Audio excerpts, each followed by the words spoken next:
네, 시작하도록 하겠습니다. 네, 안녕하세요. 김유미 노무사입니다. 박수 치실 필요는 없고요. 저는 이제 2024년 공인노무사 2차 대비 1순환 경영조직론을 여러분들이랑 같이 공부를 하게 되고, 일반적으로 인사수업 들으시는 분들이 경조를 똑같이 들으세요. 왜냐하면 암기 부담을 줄이기 위함이기 때문에 제 소개는 간략하게 드리지는 않고 우리가 갈 길이 멀기 때문에 바로 강의 계획서 설명을 좀 드리도록 하겠습니다. 강의 계획서라고 오늘 자료가 있을 거예요. 요거 한번 펼쳐보세요.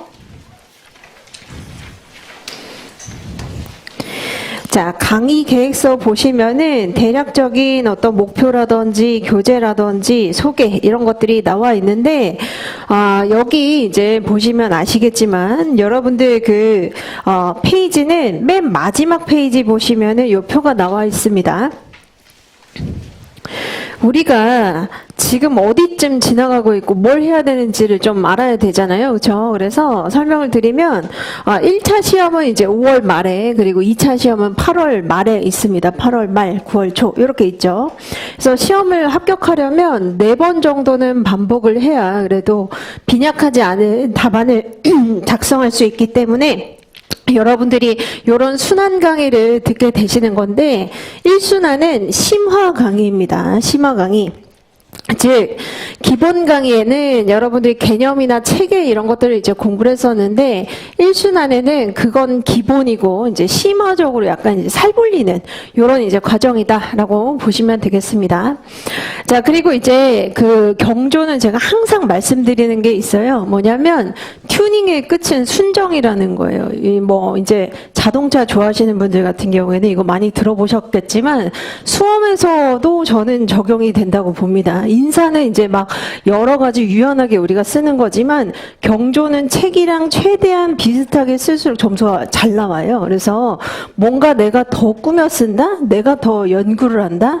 내가 더 이제 좋은 표현으로 설명을 해본다? 이런 것보다는 고치고 사족 붙이기보다 최대한 키워드를 현출을 해서 시그널링, 나 이렇게 공부 많이 했다, 이렇게 알려주는 것이 가장 좋습니다. 그래서 제가 이 얘기를 계속 드릴 거예요. 3기 때까지 튜닝의 끝은 순정이다 라고 하는 게, 6, 7줄을 장황하게 쓰는 것보다 연구가 된 내용을 정제해가지고 여러분들이 표현을 잘하는 게 중요해요. 그래서 경조에서는 특히 이렇다라고 보시면 되겠습니다.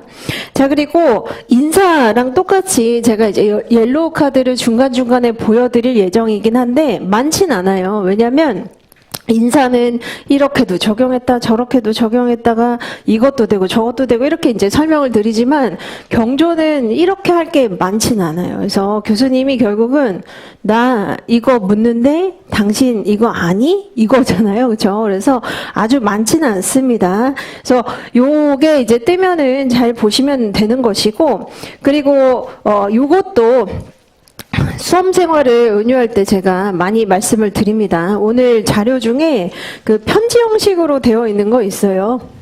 연애 편지는 아니고요. 되게 드라이한 편지입니다.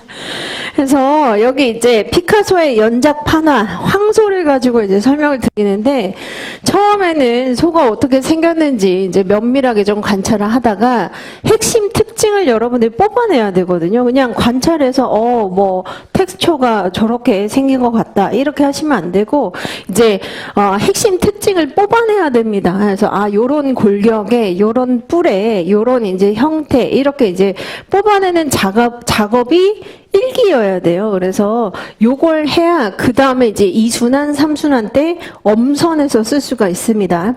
우리 시험은 시간이 없어요. 그러니까 100분이 엄청 긴 시간 같지만 시간이 난 남았다 이런 수험생은 한 명도 제가 못 봤습니다. 그래서 핵심을 잘 뽑아내신 다음에 그것을 드러낼 수 있게, 이것만 봐도 이제 황소인지 알 수 있게 이렇게 해보시는 게 결국 수험의 끝이다라고 보시면 되겠습니다.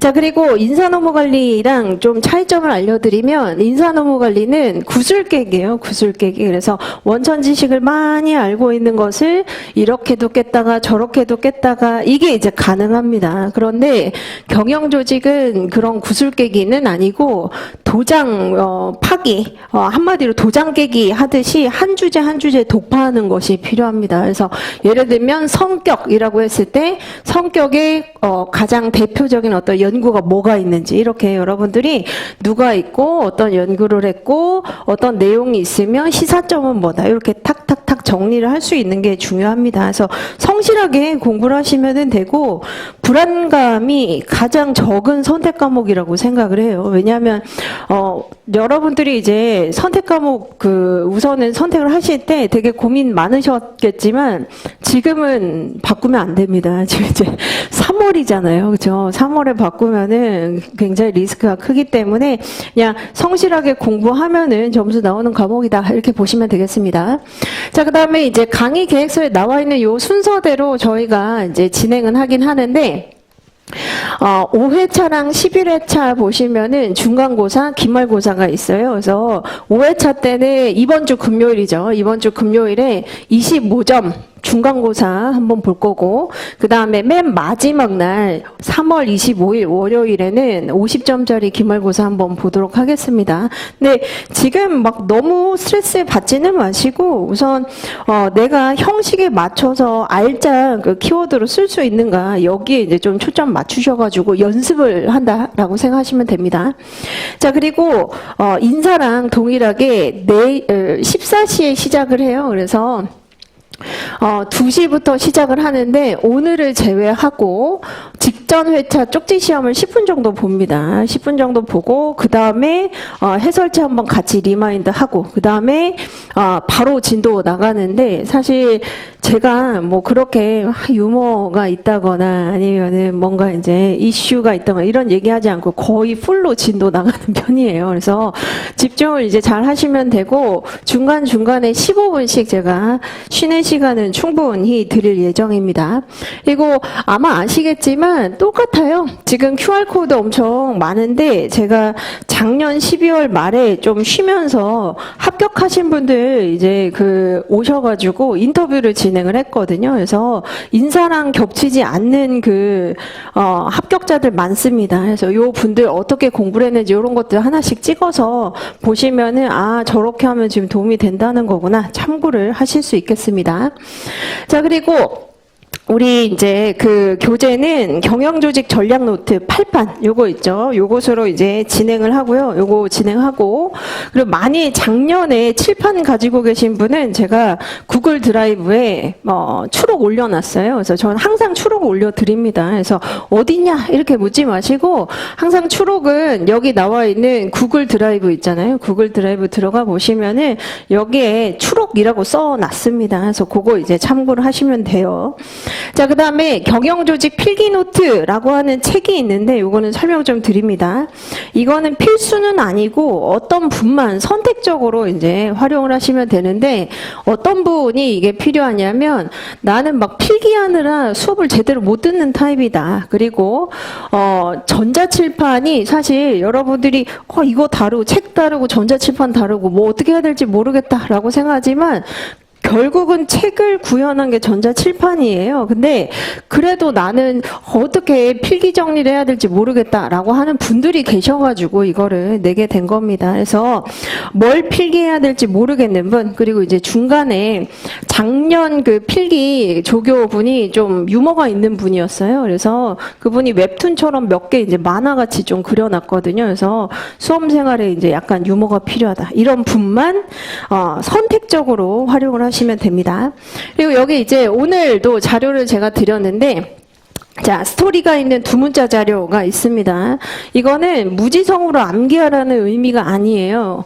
특히 여러분들이 시험장에 가시면은 너무 떨리기 때문에 하나도 기억이 안 납니다. 알고 있는 것도 기억이 안 나요. 그래서 그래도 두 문자를 알고 있으면은 좀 차분히 생각해서 세부 목차라도 쓸 수 있거든요. 이게 굉장히 크기 때문에 요거 최대한 활용을 하시고, 지금은 이제 보면은 이게 뭐야 이거 약간 뭐 별로 재밌지도 않고 어거지도 좀 있고 별로다 이렇게 생각할 수 있는데, 대부분 이제 한 7월, 8월 이렇게 되면 무릎을 탁 치면서 볼 걸. 그거 그냥 보라고 할 때 그냥 볼 걸. 이렇게 생각을 하거든요. 그래서 여러분들 요거 이제 허투루 그냥 막 버리시거나 이렇게 하지 마시고 잘 챙기셔가지고 요거 잘 활용하시면 좋은데, 만일 안 와닿는 거 있으면은 자기만의 방식으로 바꾸는 것도 하나의 방법입니다.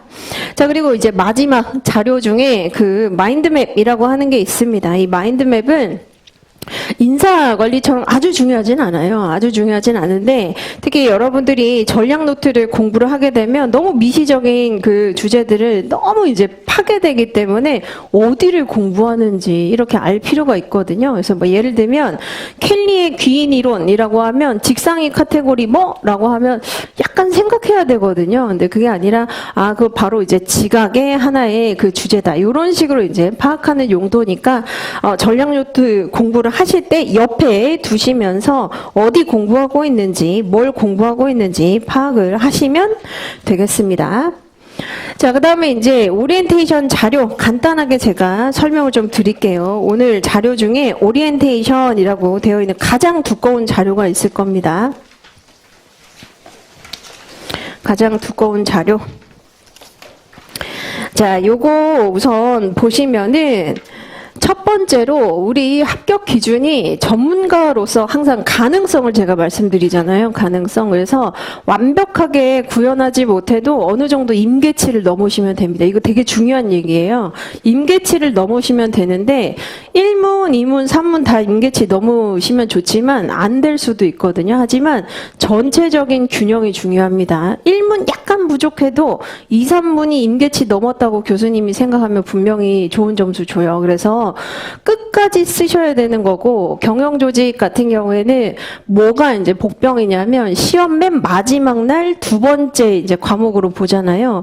그러다 보니까 그 전에 이제 다 망쳤다고 생각을 하거든요. 여기서 여러분들이 아무리 모의고사 잘 본다 하더라도 노동법 나 정말 너무 잘 봤다 이렇게 생각하는 사람 없습니다. 그리고 인사 이제 보면은 더 절망이죠. 그리고 이제 첫째 날 지나가면 이제 다 뭐라고 생각하느냐, 뭐해? 내일 뭐하러 시험 보러 가? 어차피 망한 거 이제 보러 가봐야 아무 소용이 없다라고 하는데, 진짜 진검승부는 경영조직에서 나는 경우 많아요. 그래서 첫째 날 망쳤다 하더라도 끝까지 아무튼 여러분이 포기하지 마시고 보셔야 되고, 행정도 보면 기분이 썩 좋지 않아요. 행정도 이제 기분이 좋지가 않은데, 경조도 보면 또 이제 막 나는 완벽해 이런 사람 없다는 거예요. 그래서 임계치를 최대한 평균적으로 넘기자 이렇게 생각을 하시면 됩니다.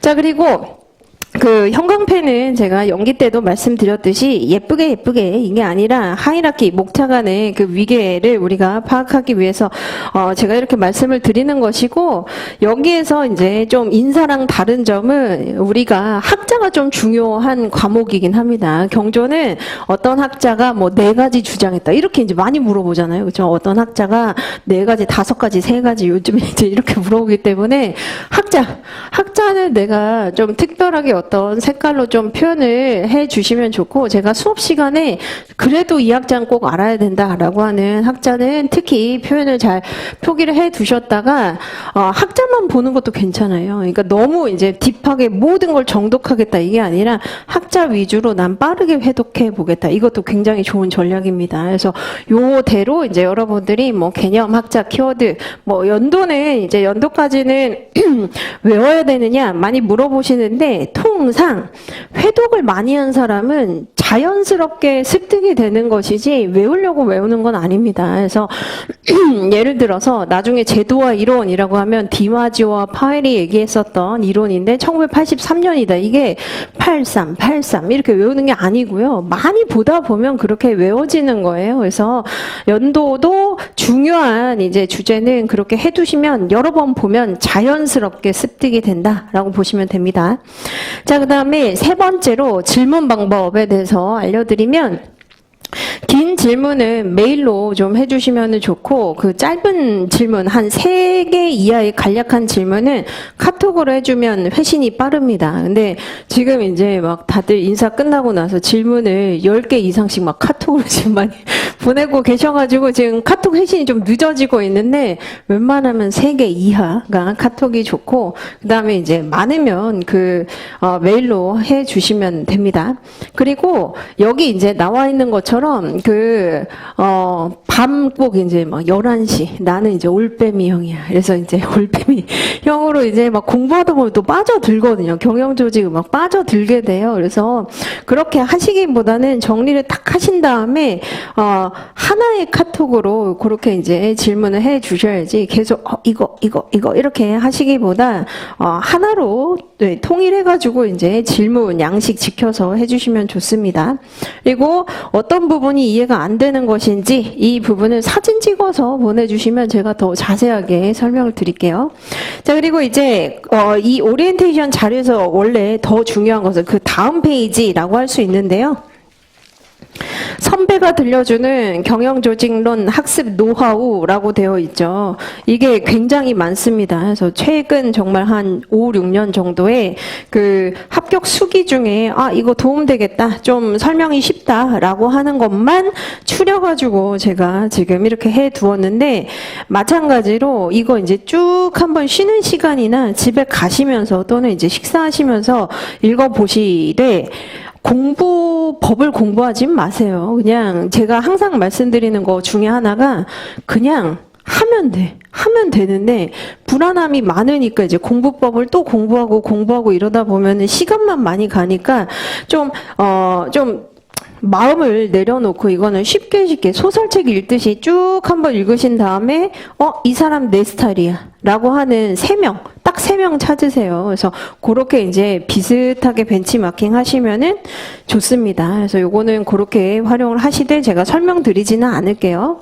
그리고 인사와 마찬가지로 어느 정도 강제성을 부여해서 우리가 공부를 하는 게 좋기 때문에 제가 오픈 카톡방을 개설을 해 두었습니다. 그래서 오늘 이제 오후에 제가 개설을 했는데 여기 들어오셔가지고 똑같이 이제 백지복습 하시면 됩니다. 질문은 웬만하면 하지 마시고요. 질문은 개별적으로 하시면 되죠.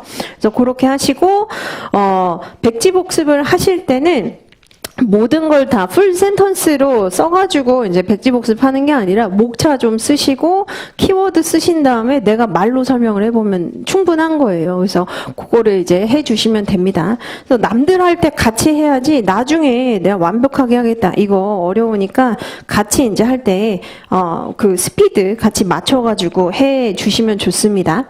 그래서 요거 이제 어떻게 검색하시는지 아시죠, 그렇죠? 그래서 이렇게 이제 검색하시되 자 평일반입니다. 우리 평일반이에요. 괜히 또 막 주말반 눌렀는데 안 들어가진다. 막 저한테 문의하지 마시고 우리 이제 꼼꼼해야 되잖아요. 페이퍼워크를 해야 되는 사람이기 때문에 꼼꼼하게 찾아보시고 이제 이쪽으로 들어오시면 되는데 한 중반 정도 되면은 제가 참여 코드 비밀 번호를 설정을 하게 될 겁니다. 그래서 너무 막 또 투자 이상한 사람 이제 들어올 수 있으니까 미리미리 들어오시는 게 좋습니다. 그래서 이렇게 이제 보시면 되고 참고로 제가 좀 알려드리면 이 전략 노트가 거의 정말 한 10종 넘게 그 많은 교수님들 교과서를 가지고 제가 순서에 맞게 편제를 구성을 한 것인데 백기복 교수님 같은 경우에는 국민대 교수님이세요. 근데 이제 정년퇴임 하셨습니다. 근데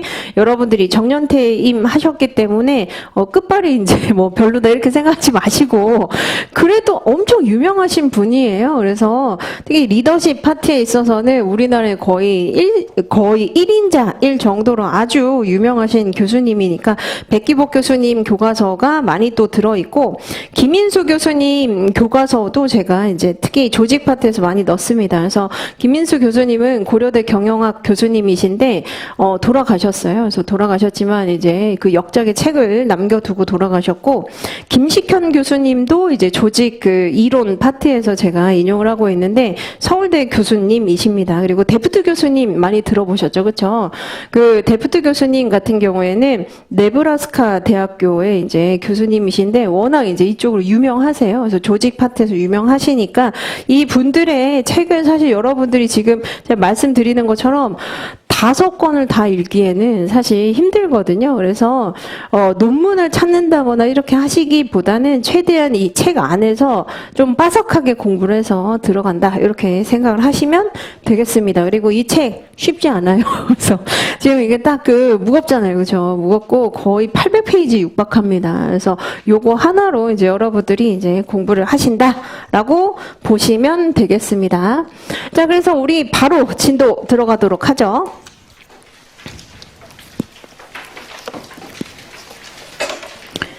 제가 옛날에 이제 수험할 때 너무 이제 그 약간 쓸데없는 얘기 많이 하면은 막 좀 마음이 그렇더라고요. 그래서 나는 지금 바빠 죽겠는데 너무 이제 쓸데없는 소리, 잡소리 이런 거 많으면은 불편하더라고요. 그래서 저는 웬만하면 그런 거 없이 그냥 바로 수업 시작을 합니다.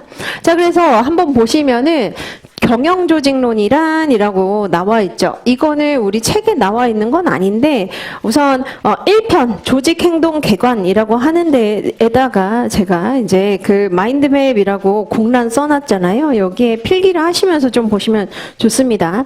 경영조직은 우선 정식 학문 명칭은 아닙니다. 그래서 기업조직에 관련한 여러 가지 이론이라든지 이런 것들을 모아둔 것이긴 한데 우리 시험에 맞게 이렇게 부르고 있는 것이지 경영조직론이라고 하는 학문 자체가 있지는 않아요. 근데 이 조직을 분석하는 두 가지 관점에서 이제 그 두 가지 이렇게 조직행동론 그리고 조직론 요 두 가지로 나누어서 설명을 하는 편이죠, 교수님들이. 자, 그래서 미시조직론이라고 하는 것은 개인과 집단 수준에서 조직을 분석하는 과목이 여기에 해당이 됩니다. 그래서 개별 구성원 그리고 이제 집단이라고 했었잖아요. 그래서 집단은 이제 부서라고 생각하시면 돼요. 부서 또는 이제 최근에는 팀으로 변형이 됐죠, 그렇죠? 그래서 여러 사람이 모여 있는 그룹, 즉 집단이나 부서 또는 팀에서 어떤 양상이 일어나는지를 우리가 분석하는 과목이 조직행동론입니다. 그래서 대표적인 그 주제들이 성격, 태도, 결과적으로 어떤 행동을 지금 드러내는지 이런 것들을 보게 되는 거죠. 그래서 가장 대표적으로 동기부여 이론 이런 것들 공부를 하고요. 집단 파트에서는 리더십 이론 여러 사람이 있으니까 이 안에서 응집력을 잘 발휘를 해서 영향력 행사하고 이끄는 사람 필요할 거 아니에요. 그래서 이런 것들을 연구하는 학문이 여기에 해당이 되고 조직론 또는 이제 조직구조론이라고 표현을 합니다. 그래서 OT라고 표현을 하는데 이거는 조직의 이제 그 구조라든지 시스템이라든지 즉 제도라든지 이런 것들을 어떻게 효율적으로 운영을 해야 낭비되는 자원이나 자료 없이 우리가 성과를 달성할 수 있는지를 보는 좀 더 이제 거시적인 방법입니다. 거시적 관점에서 조망하는 이제 그 과목이 조직론이다, 이렇게 보시면 되겠습니다. 그래서 1번에 나와 있는 조직행동론이 우리 책에는 어디 나와 있느냐, 2편, 3편에 나와 있고 조직론은 이제 4편에 나와 있어요. 그러면 1편은 뭐냐? 1편은 약간 이제 우리가 개괄적으로 공부를 해야 될 내용들 있잖아요. 그거 이제 오늘 공부를 하게 됩니다. 그래서 미시조직론, 거시조직론 그리고 이제 개괄 이렇게 구성이 되어 있다 라고 보시면 되죠.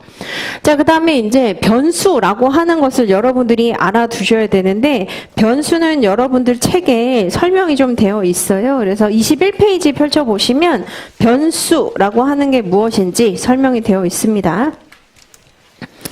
자, 변수는 연구를 할 때 연구 대상의 특성을 나타내는 게 변수예요. 그래서 대표적으로 제가 이제 좀 예를 한번 들어보면 심리학의 대표적인 변수가 뭐 인지 능력이라든지 성격이라든지 감정이라든지 이런 것들이 이제 변수인데 딱 들어보기에도 여러분들이 느낄 수 있지만 변수는 굉장히 추상적이고 관념적인 개념이거든요. 그래서 그것을 측정할 수 있도록 만든 게 바로 사회과학에서의 변수입니다. 그래서 측정할 수 있게 이제 만든다는 거죠. 측정할 수 있게 만드는 개념이 여기에 해당이 된다. 그래서 요 네 가지의 개념만 좀 여러분들이 알아두실 필요가 있습니다. 21페이지에 이제 독립변수, 종속변수가 윗부분에 나와 있고 중간 부분에 매개변수 그리고 밑에 부분에 조절변수 요게 나와 있죠. 자, 그래서 독립변수라고 하는 것을 우리가 자, 요렇게 이제 많이 표현을 하는데, 이제 약어죠. 그쵸? 그래서 independent variable의 약자입니다. 그래서 연구 모형에서 원인이 되는 변수를 독립변수라고 합니다. 그래서 종속변수의 변화를 가져오는 요인이 결국 원인이잖아요. 그쵸? 원인이 되는 변수를 독립변수라고 표현하고, 자, 그 다음에 종속변수라고 하는 dependent variable이라고 하는 것은 결국 결과가 되는 변수를 의미를 합니다. 결과가 되는 변수. 그래서 이것도 이제 마찬가지 이렇게 이제 표현하죠. DV라고 표현을 하고 결과 변수다 이렇게 표현을 합니다. 예를 들어보면 여러분들 뭐 책 옆에다가 좀 적어두시면 좋은데 직무 설계를 하는 것은 직무 설계를 하는 것은 성과에 영향을 미친다라는 이제 연구 모형이 있으면 바로 독립변수가 여기에 해당이 되죠. 그렇죠? 독립변수. 자, 그리고 이제 성과가 난다라고 하는 게 종속변수에 해당이 됩니다. 그렇죠? 그래서 원인 그리고 결과 이렇게 표현하기도 하고 통상 이제 좀 약어로 X는 Y 이런 식으로 이제 표현을 하기도 합니다. 그래서 원인이 결과에 영향을 미친다 이렇게 보는 게 기본 모델이고 자, 그다음에 이제 매개변수가 있습니다. 매개변수라고 하는 것은 바로 미디에이터라고 나와 있죠. 자, 이게 이제 매개변수라고 하는 게 독립변수의 영향을 받아서 이를 다시 종속변수에 연결시키는 전달하는 변수라고 할 수 있는데 여기 이제 한번 보시면은 이유를 좀 더 정밀하게 정교하게 설명해 주는 변수라고 할 수 있겠습니다. 정교하게. 즉 매개변수를 통상 이제 여러분들이 기억하기 쉽게 제가 뭐라고 얘기를 하냐면 징검다리 변수라고 얘기를 합니다. 그래서 원인과 결과, 아까 이제 원인 그리고 결과가 있는데 이게 이제 약간 논리적으로 좀 점프하는 경우가 있거든요. 그래서 그 이유를 중간에 정교하게 만들어주는 그래서 이 중간에 끼어 있는 변수를 매개변수라고 합니다. 그래서 징검다리처럼 이제 논리적인 정교성을 더 높여줄 수 있다. 자, 그다음에 조절변수가 있습니다. 조절변수는 독립변수와 종속변수 간 관계에서 자, 독립변수의 효과를 중간에서 강도를 조절을 해주는 변수를 의미를 합니다. 그래서 강도를 조절한다라고 보시면 되겠습니다. 강도를 어떻게 조정하느냐? 예를 들면 어떤 x 그리고 이제 y가 있을 때 조절 변수는 중간에 끼어 있는 상태로 표현하지는 않고 주로 화살표로 이제 표현하면서 중간에 요런 이제 조절 의 역할을 한다라고 얘기를 하는데 조절 변수에 따라서 자 결국 결과라고 하는 게 더 증폭이 될 수도 있고 아니면 더 낮아질 수도 있다 해서 강도를 더 높게 또는 더 낮게 조절하기도 한다 이렇게 표현을 합니다. 이게 조절 변수입니다. 그래서 이 예시를 보고 싶으시죠? 대표적으로 자 지금 모든 게 다 들어있는 모형이 바로 직무특성 모델입니다. 인사관리 시간에 우리가 공부를 하게 되죠.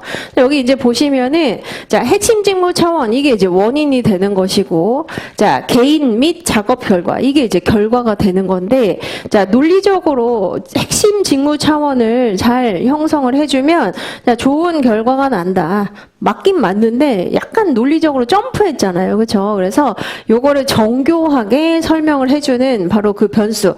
그게 중간에 나와 있는 징검다리 변수라고 할 수 있는 매개 변수인 것입니다. 그래서 자 이렇게 해주면 개인의 그 심리 상태에 영향을 줘서 그래서 좋은 결과가 나타난다라고 하면 훨씬 더 논리적으로 이제 타당하죠. 그리고 이제 밑에 나와 있는 이거는 각각의 그 과정의 조절 변수인데 동일하기 때문에 지금 모아둔 거예요. 그래서 자 핵심 직무 차원을 잘 구성을 해주면 바로 자 뭐에 따라서 종업원의 자존에 대한 열망, 성장 욕구에 따라서 중요한 심리 상태에 영향을 더 크게 미치기도 하고 더 낮게 이제 미치기도 하고 그리고 이제 중요 심리 상태가 또 좋은 바람직한 결과를 이끌어내는 데 있어서 마찬가지 성장 욕구 강도가 이제 강한 사람은 효과가 아주 증폭될 수도 있지만 그렇지 않을 수도 있다는 겁니다. 그래서 요게 이제 바로 여러분들이 지금 공부하는 독립, 종속, 매개, 조절이라고 하는 게 다 들어가 있는 대표적인 모형이다라고 보시면 돼요.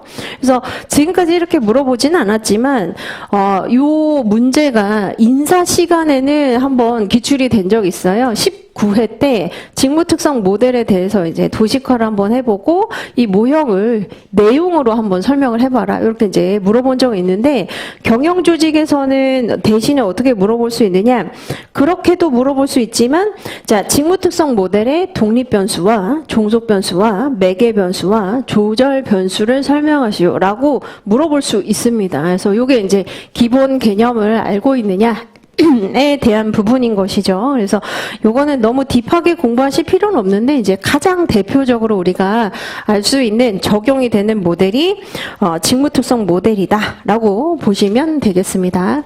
자, 그다음에 이제 우린 바로 개괄로 다시 회귀해서 이제 공부를 한번 해보도록 하죠. 자, 4페이지 보시면 되겠습니다. 조직이 무엇인가 이런 것들을 이제 공부를 하는 것인데 자, 조직에 대해서는 밑에 나와 있는 자, 쿤츠, 구텐베르그 등 여러 학자들이 이제 주장한 개념 정의가 있는데 이 개념 정의에서 공통적인 그 교집합이 있다는 거예요. 그걸 여러분들 그 책에 제가 쿤츠, 브라운, 구텐베르그, 알렌 밑에 문단 보시면은 밑줄을 그어놨죠. 그렇죠? 그래서 이게 이제 많은 학자들의 개념 정의에서 공통적으로 지금 표현을 하고 있다라고 보시면 되겠습니다. 그래서 설명을 할 때도 뭐 쿤츠가 이렇게 얘기했다. 이거 필요 없어요. 그냥 이 학자 4명 중에 2명 정도가 이렇게 표현했다라고 보시면 되는데 자, 대신에 이 의미를 우리가 파악을 할 필요가 있죠. 우선 첫 번째 바로 공동의 목표가 필요하다라고 얘기를 합니다. 공동의 목표라고 하는 것은 함께 지향하는 최후 지점이 꼭 필요하다는 거예요. 최후 지점. 그렇죠?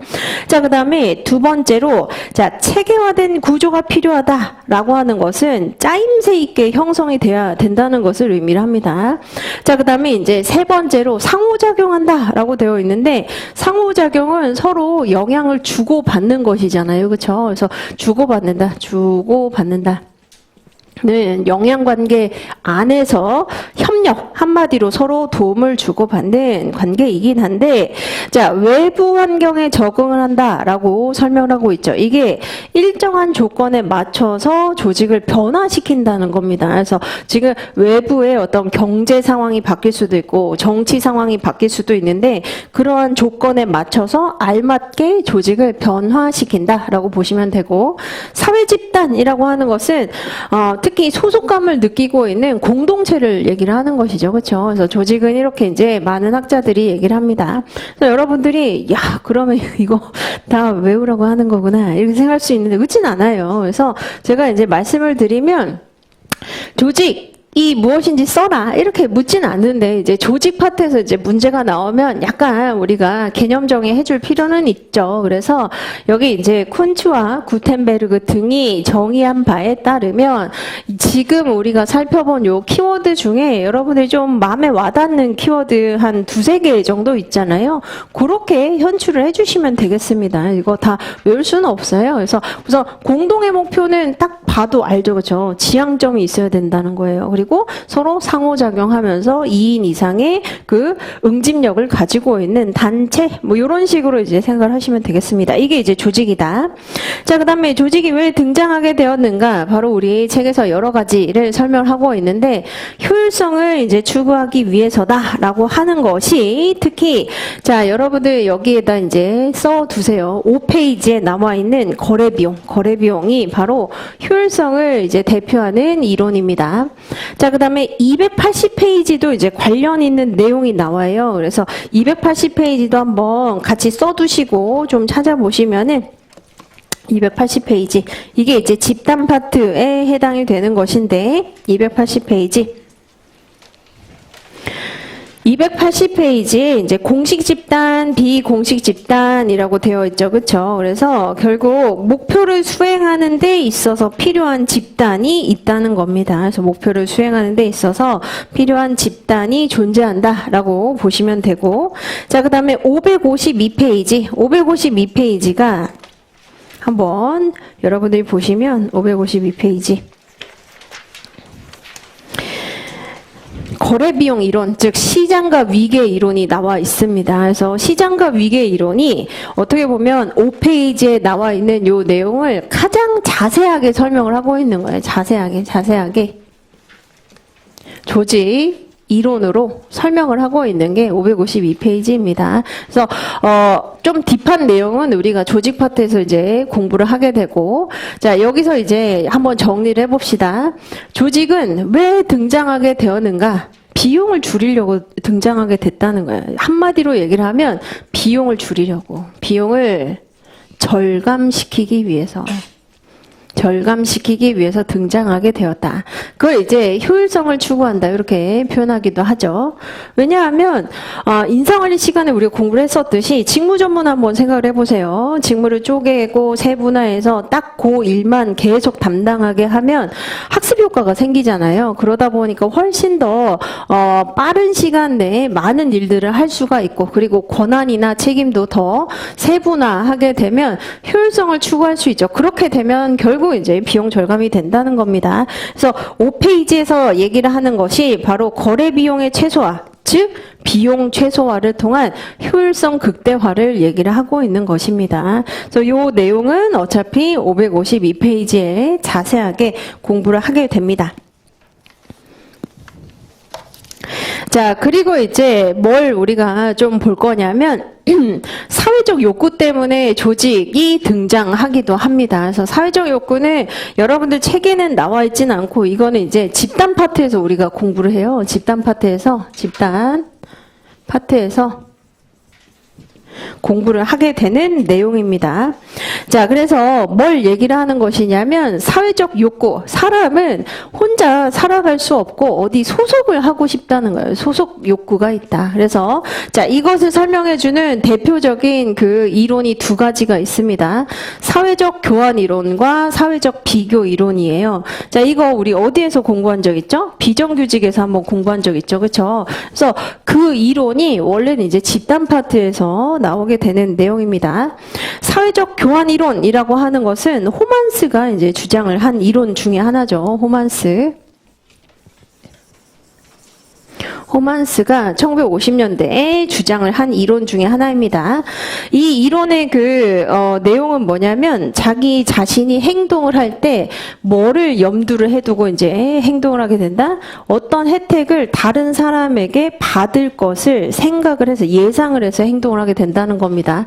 사람 간의 관계는 어차피 이제 교환 관계이기 때문에 내가 이 행동을 해서 어떤 이득을 볼 수 있을까? 이것을 예상을 해서 행동을 하게 된다. 이게 사회적 교환 이론이죠. 자, 그 다음에 사회적 비교 이론이 있습니다. 이게 이제 패스팅거가 주장한 이론 중에 하나입니다. 패스팅거는 이게 아니라 인지부조화 이론 아닌가요? 라고 많이 물어보시는데 당연히 인지부조화 이론도 이제 좋아했고요. 그리고 사회적 비교 이론도 주장을 하게 됩니다. 그래서 사회적 비교 이론이라고 하는 것은 개인의 행동이나 태도나 사고가 다른 사람의 행동이나 태도나 사고와 비교를 해서 결국 영향을 받게 된다는 게 바로 사회적 비교 이론입니다. 그래서 내가 지금 잘 살고 있나? 이거를 그냥 혼자 생각을 하면 되는데 꼭 누구랑 비교를 한다고요? 다른 사람이랑 비교를 한다고요. 그래서 나의 정체성이라든지 내가 지금 잘 하고 있는지를 규명하게 된다는 게 바로 사회적 비교입니다. 자, 그래서 이런 것들을 통해서 이제 그 개인의 어떤 그 자아 이미지뿐만 아니라 집단의 정체성도 형성을 할 수 있다. 이렇게 보시면 되고. 자, 그 다음에 이제 조직은 결국 그 조직이 가지고 있는 매력이 있기 때문에 어떤 특허를 가지고 있다거나 아니면 들어가기 굉장히 어렵다거나 아니면 그 조직에 속함으로써 그 수단을 이제 어디에 활용할 수 있다거나 이런 것들에 의해서 이제 조직을 형성하게 된다. 이렇게 쉽게 이해를 하시면 되겠습니다. 자, 그 다음에 우리 뭘 볼 거냐? 바로 5페이지에 조직의 기본 속성 한번 봅시다. 4가지 속성이 있다라고 얘기를 하는데 속성이라고 하는 게 특성이거든요. 속성은 특성이에요. 특성. 특성은 영문으로 trait이라고 표현을 합니다. 그래서 항상 특징이나 특성 이런 것들은 개념에서 유출을 많이 해보시면은 우리가 이제 많이 가지고 올 수 있는데 한번 보시면 기본 속성에서 4가지가 있잖아요. 4가지 중에 자 공동 목표를 달성할 수 있다. 이게 여러분들 그 5페이지 맨 마지막에 쌍가로 1번에 나와 있죠. 그렇죠? 그래서 최종적인 어떤 목표치가 있어야 되는데 자 이게 왜 그렇게 생기게 되는 것이죠? 권한 체계를 부여하기 때문이다 라고 생각할 수 있고 이 내용이 6페이지 한번 넘겨보시면 있습니다. 권한 체계. 자, 권한 체계라고 하는 것은 뭐죠? 누가 어떤 일을 해야 되는지에 대한 그 역할을 나누었다는 것을 의미를 합니다. 그래서 결국 효율성을 추구하기 위해서는 누가 뭐 플랜을 해야 되는지, 도를 해야 되는지, C를 해야 되는지, 자, 세세하게 책임이나 권한 범위를 나누고, 자, 나눈 것을 통합을 해야 되잖아요. 그래서 결국 뭐 한다? 공동의 목적을 달성하기 위해서 하는 것이다. 그래서 여기 이제 파편적으로 여러분들이 그냥 공동 목표, 그 다음에 분업, 그 다음에 통합, 권한 체계 이렇게 나뉘어져 있는데 이게 이제 이 목표 측면에서 이제 설명을 하다 보니까 공동 목표를 달성하려면 뭘 해야 된다?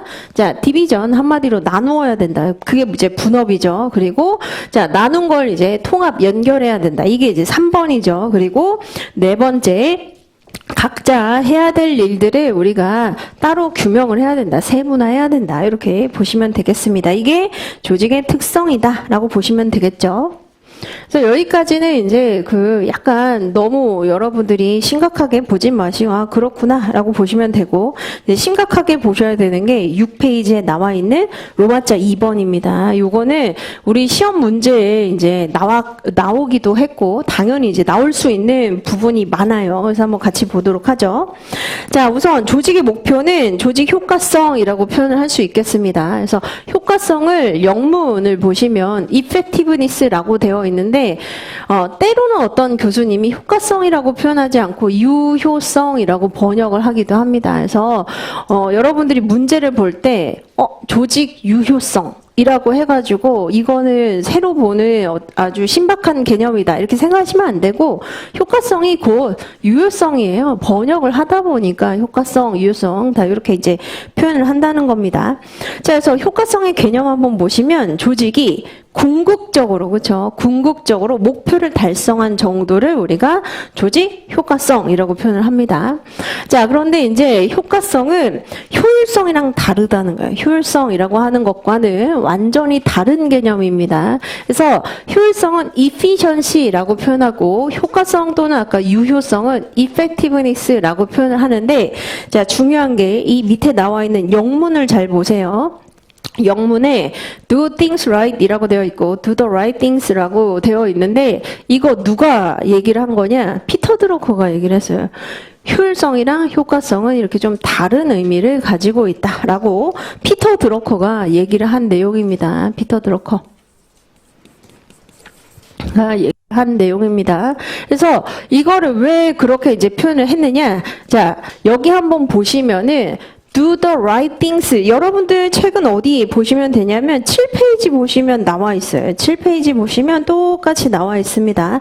특히 세 번째 행 보시면 표에서 세 번째 행 보시면 일을 똑바로 하는 거 그리고 올바른 일을 수행하는 것이라고 나와 있잖아요. 이게 바로 피터 드러커가 얘기를 했다는 겁니다. 그래서 한번 생각을 해보시면 효과성은 올바른 일을 수행해서 궁극적으로 목표를 달성할 수 있다는 거예요.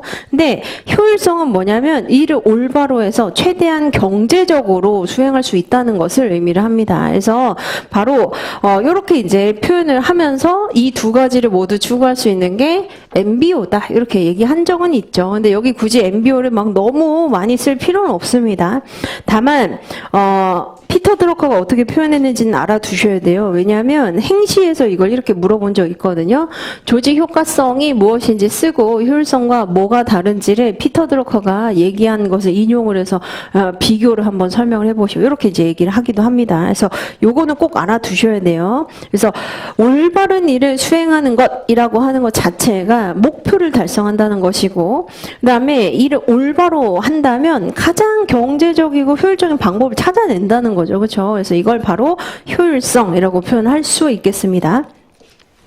자, 그래서 이제 이게 다른데 또 뭐가 다른지 우리가 몇 개 한번 좀 보도록 하죠. 요거 물어볼 수 있거든요. 효율성, 효과성 차이점 한번 써보시오. 우선 개념이 다르고 그리고 피터 드러커가 얘기를 했었던 내용 설명이 다르고 자, 그리고 여기 자, 효율성은 네 번째 행에 이윤극대화라고 나와 있죠. 이윤극대화가 결국 인풋 대비 아웃풋을 극대화시키는 거잖아요. 그렇죠? 경제성을 추구하는 게 여기에 해당이 됩니다. 자, 그런데 효과성이라고 하는 것은 비용을 좀 더 쓴다 하더라도 최적화시키는 게 여기에 해당이 됩니다. 비용은 꼭 아주 경제적일 필요는 없다는 거예요. 물론 이제 경제적이면 좋은 것이긴 하지만 그게 꼭 필요한 건 아니라는 겁니다. 그래서 최적화시키는 게 가장 중요하다. 비용을 좀 쓴다 하더라도 목표 달성을 위해서 균형을 추구하는 게 중요하다. 이렇게 설명하죠. 자, 그 다음에 그 밑에 행을 보시면 효율성은 단기적 측정에 용이합니다. 그래서 뭐 한 달 또는 이제 분기별, 반기별 이런 것들이 굉장히 이제 용이하지만 효과성은 장기적으로 그렇죠. 그래서 지금 비용이 중요한 게 아니기 때문에 장기적으로 봤을 때 뭐 5년, 10년 궁극적인 목표를 달성했는가 이것을 보는 게 효과성이다라고 보시면 되겠죠. 자, 그 다음에 이제 맨 밑에 행 보시면은 효율성 같은 경우에는 문제를 해결하는 것이라고 볼 수 있는데 효과성은 바로 기회를 활용하는 거예요. 사업의 기회. 그래서 수업 분석이라고 얘기 많이 하잖아요. 그래서 외부의 기회를 잘 포착하고 위협을 피해가지고 결과적으로 우리 기업이 목표로 하는 사업의 목표치를 달성했는가 이걸 보는 게 효과성입니다. 그래서 이런 이제 의미가 다르고 밑에 나와 있는 그림 있죠, 그렇죠? 그래서 조직 효과성에 대한 바로 접근법이라고 해서 효율성은 아주 예전에 이제 우리가 주로 다루는 지표였었는데 최근에는 효율성뿐만 아니라 효과성까지 다루고 있다라고 보시면 되겠습니다. 그래서 요거는 나올 수 있는 주제라고 옆에다가 좀 써두세요. 효율성이랑 효과성의 개념 그리고 이제 차이점을 뭐 한 3가지 정도 이렇게 비교를 해보는 거 필요하죠. 그리고 그림으로도 표현을 할 수 있습니다. 효율성 아까 인풋 대비 아웃풋이잖아요. 그렇죠? 인풋, 아웃풋을 이제 비교를 해서 최대한 경제성이 있는가를 보는 것이고 효과성은 최종적인 목표 달성의 정도잖아요. 그렇죠? 그래서 결국은 이제 타겟에 얼마나 가까워졌는가, 도달을 했는가 이게 중요한 부분이다라고 보시면 되겠습니다. 자, 그 다음에 이제 바로 우리 뭘 공부를 할 거냐면 조직 효과성은 자, 2가지로 구성이 되어 있다는 겁니다. 그게 바로 공식 목표, 운영 목표라고 하는 6페이지에 나와 있는 쌍가로 2번이에요. 그래서 이거 한번 같이 보도록 하죠. 자, 공식 목표와 운영 목표라고 하는 게 데프트 교수님 교과서에서 이제 설명을 좀 많이 하고 있는데 자, 이거를 이제 우리가 개념을 좀 알아보도록 하죠. 공식이 뭐고 운영이 무엇인지 이렇게 공부를 해볼 필요가 있겠습니다. 공식 목표는 영문으로는 official goal이라고 하고 자, 굉장히 추상적이고 선언적인 성격을 가지고 있어요. 추상적이고 선언적인 성격을 가지고 있습니다. 그래서 조직이 공식적으로 내세우는 목표, 표방하는 목표를 공식 목표라고 얘기를 합니다. 주로 누가 이것을 이제 담당한다? 최고 관리층이 담당한다는 겁니다. 그래서 예시를 꼭 여러분들이 제가 말씀드리는 예시를 꼭 적어 두세요. 맥킨지라고 하는 글로벌 컨설팅 펌 있잖아요. 거기에서는 맥킨지의 공식 목표를 뭐라고 표현을 하냐면 맥킨지는 자 파트너가 되는 것이다. 우리는 당신들의 파트너가 되는 것이다. 이렇게 표현합니다. 추상적이죠, 그렇죠? 무슨 파트너? 뭘 해서 이제 돕는다는 것인지 이런 것들이 나와 있지 않죠. 자, 그리고 월트 디즈니도 공식 목표를 뭐라고 표현을 하느냐? 자, 우리의 목표는 사람들을 행복하게 하는 것이다라고 표현합니다. 사람들을 행복하게 하는 것이다. 아직 이제 선언적이고 추상적이죠. 자, 하지만 이제 운영 목표가 있습니다. 자, 운영 목표라고 하는 것은 operative goal이라고 이제 표현하는데 측정 가능한 구체적인 목표라고 생각하시면 되겠습니다. 측정이 가능한 구체적인 목표라고 보시면 되고 누가 이 책임이 있느냐? 중간 관리층이나 하위층이 책임이 있습니다. 그래서 최고 관리층은 이제 외부에 그 선언적으로 우리는 이게 되는 겁니다. 파트너가 되는 거예요. 행복하게 만들어주는 겁니다. 라고 표명을 하지만 밑에 있는 이제 실무진이라고 생각하시면 되죠.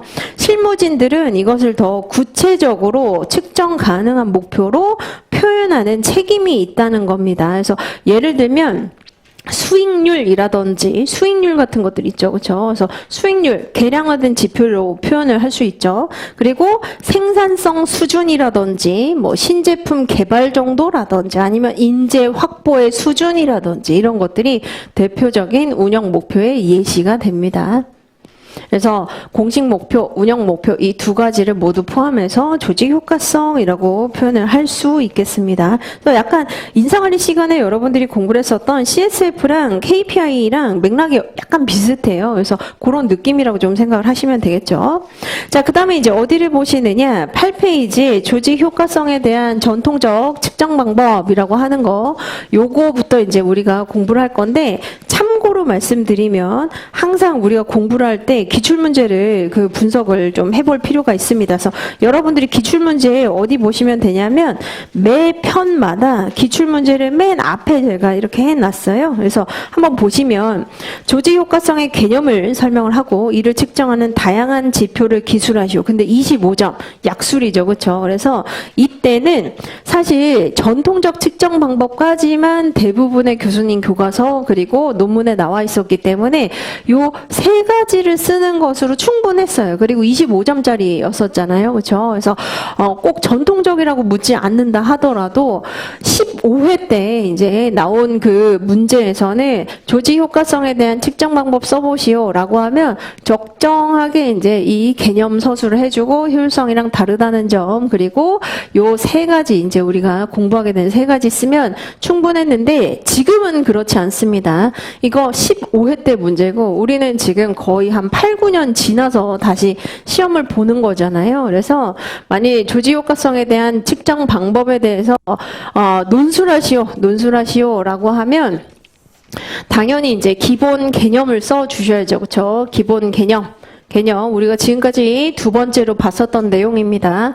플러스 그 다음에 전통적인 측정 방법 그리고 현대적 측정 방법 각각 세 가지 이렇게 써주는 게 필요합니다. 그래서 이거는 나올 수 있는 문제라고 봐요. 그래서 우선은 요거 공부를 하고 그리고 최근에 또 중요한 게 뭐냐 현대적 측정 방법 중에 우선은 제가 먼저 좀 알려드릴게요. 맨 마지막에 나오게 되는 경쟁가치 접근법이라고 하는 게 있습니다. 14페이지.